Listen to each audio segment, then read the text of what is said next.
Series आरती अंजलि अवस्थी का आने वाला ट्रैक दर्शकों को भावनाओं के ऐसे भंवर में डालने वाला है जहां हर रिश्ता सवालों के कटघरे में खड़ा नजर आएगा। कहानी की शुरुआत होती है उस पल से जब अभय दामोदर के सामने हाथ जोड़कर खड़ा होता है। उसकी आंखों में उम्मीद है लेकिन दिल में डर भी। अभय भारी आवाज में कहता है, मैं जानता हूं दामोदर जी, आप गिन्नी से बेइंतहा प्यार करते हैं। आपने उसके लिए जिंदगी भर हर फैसला लिया है। उसी प्यार के नाते आज मैं आपसे एक गुजारिश कर रहा हूं। अगर आप मेरे प्यार को भी समझ सकें तो शायद मेरी जिंदगी संवर जाए। बस आप ये जमीन मुझे दे दीजिए। मैं वादा करता हूं इस जमीन का एक एक कण गिन्नी की इज्जत और आपके नाम से जुड़ा रहेगा। दामोदर कुछ पल के लिए खामोश हो जाते हैं। उनकी आंखों के सामने गिन्नी का बचपन घूम जाता है, लेकिन तभी माहौल में जहर घोलते हुए भजन आगे बढ़ता है। भजन का चेहरा गुस्से से लाल हो चुका है। वह अपनी सारी हदें पार कर देता है और सबके सामने अंजलि के चरित्र पर सवाल उठा देता है। भजन चीखते हुए कहता है, ये औरत कैरेक्टरलेस है। इसने अभय से शादी का फैसला करके पूरे खानदान की इज्जत मिट्टी में मिला दी है। पहले अपनी बेटी को हनीमून पर भेज दिया, फिर खुद अपने लिए यार ढूंढकर हनीमून पर चली गई, और अब क्या? अब अपनी बेटी के लिए नया बाप ढूंढ रही है। भजन के ये शब्द किसी चाकू की तरह अंजलि के दिल में उतर जाते हैं। पूरी कॉलोनी में सन्नाटा छा जाता है। औरतें शर्म से सिर झुका लेती हैं, मर्द गुस्से से मुट्ठियां भींच लेते हैं। माहौल पूरी तरह बिगड़ जाता है। तभी गौरव सिंह राजपूत आगे आते हैं। उनकी आंखों में आग है, आवाज में रौब। भजन! पूरा माहौल थर्रा उठता है। गौरव गुस्से में कहते हैं, अगर अपने मुंह से एक भी शब्द और निकाला ना तो इसी पल तुम्हें घर से बाहर निकाल दूंगा।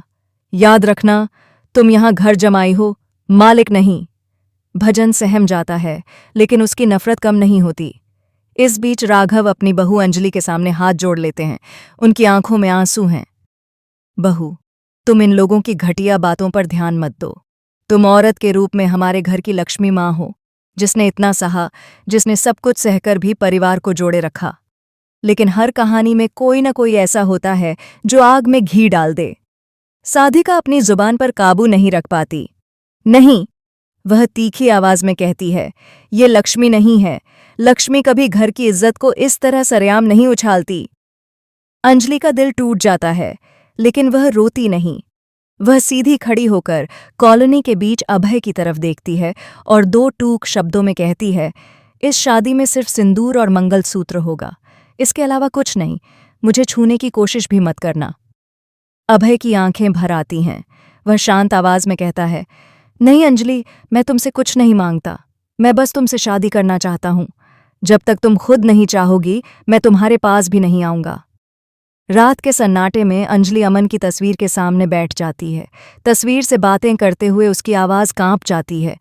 अमन जी, अगर मैंने अभय सिंह राजपूत से शादी की तो मैं फिर से जिंदा लाश बन जाऊंगी। शायद इससे अच्छा तो सती बन जाना था, लेकिन अगर इन बस्ती वालों के लिए मुझे जिंदा लाश बनना पड़े तो मुझे मंजूर है। इधर गिन्नी का गुस्सा आसमान छूने लगता है। वह सिर्फ धमकी नहीं देती, बल्कि अंजलि को जान से मारने की बात तक कह देती है। उसकी आंखों में नफरत और पागलपन साफ दिखता है। तभी पद्मा आगे आती है और भजन को करारा जवाब देती है, उम्र में बड़ी है तो क्या हुआ?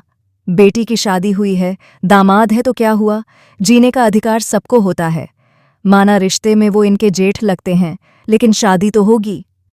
अब आरती चुप नहीं रहती। वह दृढ़ आवाज में कहती है, ये शादी मैं किसी भी कीमत पर नहीं होने दूंगी, क्योंकि मैं जानती हूं एक इंसान है जो इस शादी को रोक सकता है, और वो है गिन्नी सिंह राजपूत। सभी की निगाहें दामोदर पर टिक जाती हैं।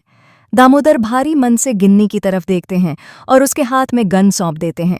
यह पल कहानी को सबसे खतरनाक मोड़ पर ले आता है। अब सवाल ये है, क्या गिन्नी सच में अंजलि पर गोली चला देगी? क्या अभय का प्यार अंजलि की किस्मत बदल पाएगा, या फिर एक और औरत समाज की बलि चढ़ जाएगी? आगे क्या होगा जानने के लिए देखते रहिए, और अतुल टॉक चैनल को सब्सक्राइब करना बिल्कुल मत भूलिए।